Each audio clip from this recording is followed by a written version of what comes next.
I would request Dr. Chitralekha Vora to introduce our next speaker. Our next speaker is Dr. Sujoy Ghosh. He is a professor at the Institute of Department of Endocrinology, IGMER, Kolkata. He would be delivering his talk on a very important clinical issue: when and how to break the cycle of diabetic kidney disease progression. Over to you, sir. Good day, colleagues. Today I'm going to talk to you about diabetic kidney disease and what we as clinicians could do to try and break the cycle of progression of diabetic kidney disease. Now, if you look at the United States data, the incidence and prevalence of end-stage kidney disease from diabetes has been on the rise for the last 30-40 years. And as you can see over the years, the number of people ending up with requiring renal replacement therapy, even in the United States, where the data keeping and treatment is relatively perhaps better, is much higher than what you and I would want. And if you look at all of the people who are developing kidney disease per se, the commonest cause, maybe about 50% of all chronic kidney disease worldwide, not just in the United Kingdom, is because of diabetes itself. In 2006, the demand study was published, which included data from about 33 countries, more than 30,000 patient data, and not surprisingly, you see that almost 40% of people with diabetes have microalbuminuria, and about 10% had macroalbuminuria in the study. And unfortunately, we living in the Southeast Asian region and of Southeast Asian origin seem to be more prone to develop kidney disease if there is diabetes. And one might wonder and say, it's only a small proportion of people who are actually ending up with end-stage kidney disease. Therefore, why worry about it? But the challenge and the problem is, if you look at the gradual decline of the kidney disease and then look at cardiovascular death and all-cause mortality, we find that kidney disease is a major predictor of cardiovascular mortality and all-cause mortality. So not only is it direct renal deaths, but much more importantly, most of these patients are dying because of cardiovascular deaths. So it can be looked at as a cardiovascular risk equivalent, and incidentally, the survival of an end-stage kidney disease patient might be worse than some of the malignancies that we know of. And in terms of standard care of management of prevention and progression of type 2 diabetes with kidney disease has been good glycemic control and good blood pressure control. And perhaps blood pressure control was even more important than glucose control in some of the earlier studies, like, for example, the UKPDS study. Apart from good blood pressure control, when we talk about specific drugs, almost about 19 or 20 years ago, we had the renal study with losartan and the irbesartan study IDNT, both of which showed that not only is blood pressure control important, perhaps the molecule is also important in the sense that drugs acting through the ACE-ARB pathway, that is the RAS inhibitors, are the group of drugs to go to if we are trying to prevent progression of kidney disease, whether it be diabetes or otherwise. But in this last 20 years since then, we've not had any major molecule coming into the market to tell us that, we will be able to prevent progression of kidney disease further beyond what the RAS inhibitors have already taught us. Next came a group of drugs which we've been using in the last 4 years or so, or maybe 5 years. That is the sodium glucose transport inhibitors, the SGLT2 inhibitors. These are drugs which are very, very weird in the way they work.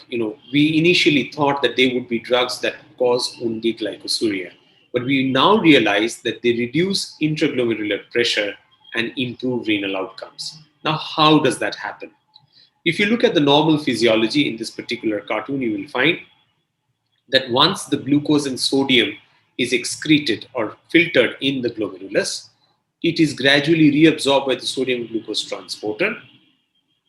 and the amount of sodium that is delivered to macula densa in the distal tubule is relatively less.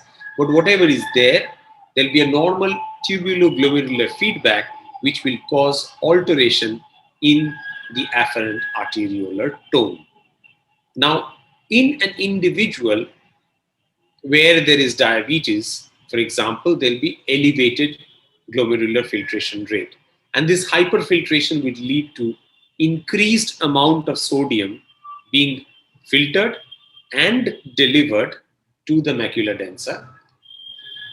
But as we know in type 2 diabetes, the SGLT2 upregulation occurs, as a result of which the amount of sodium which is reabsorbed from the tubular fluid is also increased, as a result of which decreased amount of sodium is delivered to the macula densa. It reduces the release of adenosine and promotes arteriolar vasodilatation, leading to increase in intraglomerular pressure and hyperfiltration and progressive worsening of kidney disease. Now, when you use the sodium glucose inhibitors, this sodium is no longer reabsorbed in the tubular fluid and more sodium is delivered to the distal tubule. This causes arteriolar constriction at the level of the afferent arteriole, reduces intraglomerular pressure, reduces hyperfiltration, and improves outcome. I don't know how much you can appreciate. On the left-hand side, you have the afferent arteriole, which is vasodilated. And then after the medication is given, you can see the artery has actually narrowed, telling us that there is a reduction of intraglomerular pressure. So with this postulated mechanism in background, the first of the definitive studies, because you initially had the EMPEREG trial, the DECLARE-TIMI study, and the CANVAS studies, where these were all cardiovascular outcome studies looking at cardiovascular outcome, where the renal data were entirely exploratory. But I'm going to talk about two renal outcome studies, firstly the CREDENCE and then the DAPA-CKD, which conclusively prove that this group of drugs are brilliant in terms of improving renal outcomes. So in the CREDENCE, as you can see in the inclusion criteria, you included individuals with diabetes with uncontrolled blood glucose levels and a range of eGFR and proteinuria. And these people were already on the maximally tolerated dose of an ACE or ARB.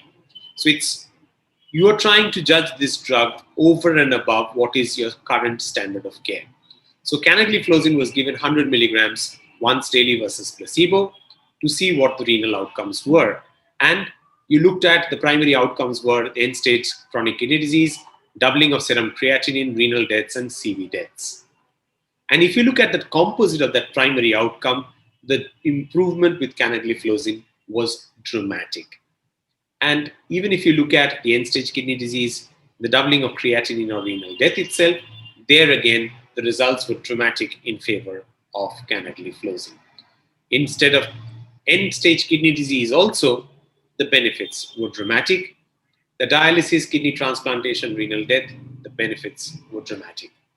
So if you look at a summary of the renal outcomes with this group of drug, whether it's doubling of serum creatinine, whether it's end-stage kidney disease, whether it's renal death, whether it's CV death, whether it's the composites, the drug improves outcomes undoubtedly. Now, how does that translate into meaningful clinical results? Because you might say, we are going to use this drug only when someone has got bad kidneys. Now, if you look at the results of the study and extrapolate, had you started using this drug relatively early in type 2 diabetes, you can prevent progression of kidney disease and prevent reaching end-stage kidney disease dramatically. You can postpone renal dysfunction by years together if you actually start this drug. So there's a 60% reduction in the rate of eGFR decline, which I think is very, very significant. And if you look at, did this benefit happen only in those who had a background of cardiovascular disease or no cardiovascular disease? There's no difference between the two groups in terms of the benefit. So either for primary prevention or secondary prevention, the drug was really doing well, and the numbers needed to treat is pretty low when you're talking about the benefit that this drug is providing. And particularly in individuals where kidney disease had already set in, the numbers needed to treat is very, very low. Now, if you move on to the next trial, that is the DAPA-CKD study, which looks at people with kidney disease, whether you have diabetes or whether you do not have diabetes. So here, you included even people without diabetes, and you went down to eGFRs as low as 25. And again, these were people who were already on maximally tolerated doses of ARB. The other thing you got to remember is a lot of our patients that we think of as diabetic nephropathy actually has a lot of non-diabetic kidney disease. So this study looks at all kinds of kidney disease, whether it's true diabetic kidney disease or whether it's a mixture or whether it's true non-diabetic kidney disease. And again, if you look at the end outcomes of the primary composite, dramatic benefits, and this benefit happens in all of those subgroups of the primary endpoint, whether you're looking at ESRD, renal deaths, or CV deaths. You can see the improvement is truly dramatic. Even CV death or hospitalization due to heart failure benefit is very, very significant. And here you have a drug which is actually reducing all-cause mortality. I showed you that kidney disease is a heart disease equivalent and that it increases all-cause mortality. Now I've shown you a drug which decreases all-cause mortality. So if you summarize in terms of the all-cause mortality benefit, the CV death benefit, the heart failure death benefit, and the composite of the renal benefits, the benefits are astounding. So if I have to summarize the benefits of this group of drugs in the current scenario, we realize that right now, world over, chronic kidney disease is very common. 50% of all chronic kidney disease is because of diabetes. We have established standard of care, of management, of prevention, of progression of kidney disease in diabetes, namely good blood glucose control and good blood pressure control with the use of ACE and ARBs. For the last 20 years, we never had anything beyond that. Now we have a new kid on the block, the SGLT2 inhibitors, which will prevent disease progression. Beyond that, improve outcome. So try and institute all of those measures to improve outcome in patients with diabetes and chronic kidney disease. Thank you for your patient hearing. Thank you so much, Dr. Sujoy Ghosh.